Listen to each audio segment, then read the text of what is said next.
Centuries after Caesar's death, apes ruled the world, having proven their superior wisdom. During their evolution, a group of apes set out to explore the truths of the world and reconsider Caesar's choice about coexistence with humans. As they debated, Caesar passed away, and the apes honored him with a ceremonial burning of his body. Generations later, 3 apes stumbled upon an eagle's nest and took the eggs, promising to care for them. Unfortunately, there were only 2 eggs. Noah, an ape known for his impressive jumping abilities, refused to return empty-handed. He spotted a nest high on a mountain and leaped towards it, using a pointed stick to reach the nest. However, the eagle returned and attacked him, causing him to fall from the cliff. Fortunately, Noah managed to grab onto a tree bush and save himself. As the group of apes approached their horses, they noticed something peculiar. The blankets that once kept them warm were missing. Their confusion turned to worry as they spotted the blankets hanging at the start of a tunnel. The apes feared that humans had taken the blankets as a warning. Despite their fear, a brave ape named Anaya stepped forward. She retrieved the blanket, determined to bring it back to their community. When they returned, the younger apes greeted them excitedly. They wanted to hear all about their adventures. The stolen eagle eggs were shown to the little ones, who were amazed. These eagles would be taught to catch fish for the clan, which was something the clan needed. Noah's mother, who often fished, noticed the cuts on his hands and knew that he had climbed and faced challenges during his journey. She was proud of her son's bravery and wanted him to share his experience with his father. In their clan, it was a tradition to present hard-earned treasures to one's father as a sign of pride. Noah's father and his eagle son lived in a tall wooden tower with many nests for eagles. When Noah came near, his father smelled something strange on him and worried it was the scent of the blanket. Once again, he warned Noah not to go beyond the valley because it could be dangerous. Noah promised he hadn't crossed the valley, but his father found it hard to trust him. There were also many things that Noah's father wanted to tell Noah after the next day's ceremony. Noah became sad because his father wouldn't share those things with him yet. This made Anaya and Suna wonder if Noah's father truly loved him like a father should. That night, Noah's father sent an ape to check if any humans had entered their territory. Unfortunately, someone sneaked into Noah's cottage and broke his egg, which was needed for a special ceremony at dawn. Noah suspected that his father was behind this, trying to keep him from taking part in the ceremony. However, Noah promised his friends that he would get another egg before the ceremony started. Riding his horse, Noah set off into the night, heading towards the mountain. Suddenly, he heard screams and turned back. To his horror, he saw strange apes attacking their clan, and there were a lot of them, armed with powerful weapons. Instead of joining the fight, Noah chose to hide, thinking of his own safety. The invading apes took what they wanted and left on their horses, but the rest of the attackers stayed behind to destroy Noah's colony. They burned everything, leaving only ashes and sadness. Noah hurried back, hoping to find his parents, but instead found himself under attack. He barely made it to the top of the tower, where he saw his father hurriedly releasing the eagles, knowing the attackers were close. His father told Noah to hide quickly, fearing for his safety. Sadly, their efforts were in vain. The attackers' king overpowered Noah's father, and when Noah tried to save him, he was thrown from the tower. Noah hung by a burning rope for a moment before finally falling, witnessing his father's tragic end. When Noah woke up, he found himself alone, surrounded by the lifeless bodies of fallen apes. With a heavy heart, he embraced his father's corpse, burying him before leaving that sad place. Noah knew dangers awaited beyond the forbidden tunnel, but he followed marks in the mud to guide him to the other side. Along the way, he found his mother's blanket, a comforting reminder of home. Alone and terrified, Noah lit a fire during the chilly night. The following day, he was surprised to see his father's eagle perched on a branch nearby, emitting a peculiar sound unique to eagles. Noah called out to the eagle, inviting it to rest on his arm, but the eagle flew away, leaving a scratch on his arm. Undeterred, Noah continued his journey, eventually stumbling upon a hidden door. As he stepped through, the door gave way, causing him to fall into another valley. There, he encountered an old ape who inquired about his identity. Noah explained that he was not from the clan of masked apes and shared the tragic story of attackers destroying their homes. The old ape, named Raka, revealed that he was the last surviving companion of the legendary ape Caesar. He had chosen to hide in that secluded spot, surrounded by books containing ancient knowledge, rather than engage in a fight that would likely lead to his death. Raka disclosed that the masked clan named Proximus had fought in Caesar's name, but they distorted his words. Caesar, during his time, had coexisted peacefully with humans, and there had been many humans in their midst. Reka took Noah to see a human, dispelling the image of savages that Noah had imagined. Reka explained that humans were once brilliant but had become slower in their thinking over time. Reka expressed his desire to travel with Noah, offering to impart his knowledge along the way. Noah's fear of humans, instilled by ancestral stories, was evident when he spotted a human near his horse. He chased her away, running after her in terror. As they continued their journey, a human girl kept appearing, joining them when she needed food. Reka shared his insights about humans, explaining that they couldn't speak and felt the cold, and he asked Noah to give her his mother's blanket. Throughout their travels, Raka regaled Noah with stories of Caesar, emphasizing the values Caesar had promoted: morality, strength, and compassion.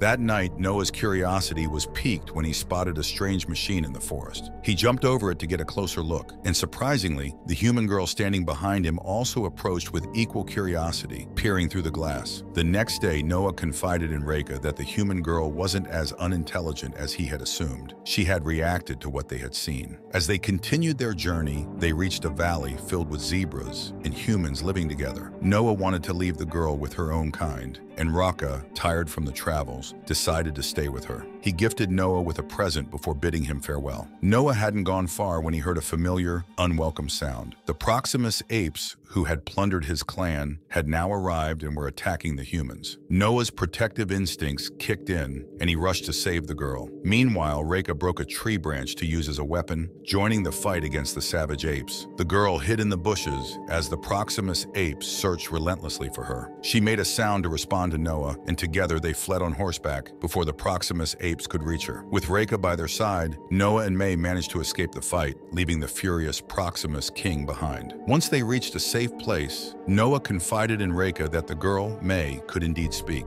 May explained that her mother had taught her to remain silent for her own safety when she was alone. Noah's fear of May began to fade, and he gave her his mother's blanket to keep her warm. That night, Noah tested one of the Proximus Apes' lightning weapons. The next morning, they ventured into Proximus's territory, crossing a bridge only to find themselves surrounded by apes who intended to bring them before the king. Suddenly, May resisted and fell into the river. Raka, without a moment's hesitation, jumped in to save her, grabbing onto a rope. However, Proximus callously cut the rope, causing Reka to drown in the water. In his final moments, Reka urged Noah and May to stay strong and united. Noah and May were captured by Proximus's apes and taken to a large ape colony on an abandoned human island where numerous apes labored for their king. There, Noah was overjoyed to see Suna again, and they shared a loving hug. Meanwhile, the king invited May to a beautiful room filled with books, which she found fascinating. Surprisingly, they discovered another man, Trevathan, who lived as the king's reader. Trevathan had been found by Proximus's apes when he tried to escape through the coast and got hurt. He had given up his struggle for freedom and now found peace in his role as the king's advisor. Noah also had a heartfelt reunion with Anaya, embracing with joy. As the sound of a drum echoed, the king made a grand entrance and delivered an inspiring speech. He proclaimed himself as the successor of Caesar, asking everyone to address him as Caesar. With passionate fervor, he motivated the apes to join him in his vision, promising to make them all extraordinary. After the king's rousing speech, several apes and horses tied themselves to the iron door and pulled with all their might. Even setting it ablaze, the door remained steadfast, claiming the lives of many apes. Unfazed, the king remained committed to continuing their attempts the next day, having already spent a month trying to breach the door. May, aware of the deadly weapons stored within, feared that if the ape king gained access to those weapons, chaos would ensue. She sought help from Trevathan, hoping he would intervene, but he had grown accustomed to the comforts of his position and refused to act. Meanwhile, Noah confided in Anaya, sharing his realization that their ancestors had not passed down the truth because they themselves did not know it. Noah was escorted to the king's chamber, where he was surprised to see an ape from his own clan. The ape king expressed his desire for Noah and May to assist him in achieving the evolution and advancement that humans had reached during their time. The king aspired to reach the skies, level mountains, and more. He handed May a map and tasked her with decoding it to uncover its secrets. The king's obsession with the vault was unwavering, and he declared that he would not rest until it was opened, regardless of how many apes perished in the attempt. He knew May was also key to unlocking its mysteries and implored Noah to use his renowned intelligence to aid their cause. In a private moment, the king confided in Noah that he had 2 speaking humans in his possession and believed there were more out in the world. He emphasized the importance of accessing the vault's secrets before any remaining humans could use them to regain dominance. That evening, Noah and Anaya sat together, their eyes sadly following the flight of the eagles. Anaya expressed her disappointment that the eagle clan had come to an end, leaving them without the hope of an eagle savior. With the dominance of Proximus, there seemed to be no other eagles left on Earth. As Anaya departed, Noah experienced a heartwarming moment. An eagle from his destroyed clan perched beside him for the first time. The eagle's presence reaffirmed the enduring alliance between their clans. Noah later jumped into May's room and pressed her for the truth. May revealed that Proximus had killed everyone, and she had survived by escaping. Her mission now was to access the vault and retrieve a book that held the cure for the virus infecting humans, rendering them unable to speak and diminishing their intelligence. In a startling revelation, May explained that apes had always been silent, and it was the same virus that had made apes stronger and smarter, leading to their dominance over humans. Noah promised May he would help her get into the vault and find the book, but he made sure to warn her about the water inside, which would destroy anything dangerous. Noah and May set out on their mission, accompanied by Suna, while Anaya chose not to be a part of it. They needed May's expertise to set up a bomb using power wires. Anaya joined them to assist Noah with the climb, knowing that Noah often relied on her knives for challenging ascents. As they ventured forth, May noticed the growing bond between Noah and Suna. Meanwhile, Trevathan discovered their plan to sneak into the vault and cautioned them against it, fearful of the potential consequences. May assured him that there was much for them to gain, but Trevathan, paralyzed by terror, refused to be a part of their endeavor. Before Trevathan could leave, May took drastic action and suffocated him to death, ensuring his silence. Anaya, May, Noah, and Suna make their way to the back of the vault by climbing rocks. They climb up steep rocks with the help of knives, with Noah carrying May on his back. They face a few falls, but eventually they reach the top of the vault's roof. Inside, May knows where to find the book with the help of a map. She turns on the lights and grabs an axe to open the door. Meanwhile, Noah and his friends explore the incredible things inside the vault for the first time. While May searches through cupboards, she finally finds the hard drive she's looking for. As Noah and his friends look through picture books, they come across graphic images of apes kept in cages in the past. Noah becomes furious at what he sees. May urged the group to press on, as it was time to open the vault's main door. They navigated their way past tanks and weapons, their hearts pounding with anticipation. With a push of a button, May instructed the others to run as soon as the door opened. As expected, the Ape King wanted to join the rush outside the gate, and once again, he manipulated his clan to seize the weapons and use them to dominate the humans. In a daring move, May took aim with her rifle and held the ape, holding Noah at gunpoint. The king, fearful of the weapon, permitted May to escape. She immediately ran and activated a switch that caused the bridge to collapse, allowing water to rush into the island and flood everything in its path.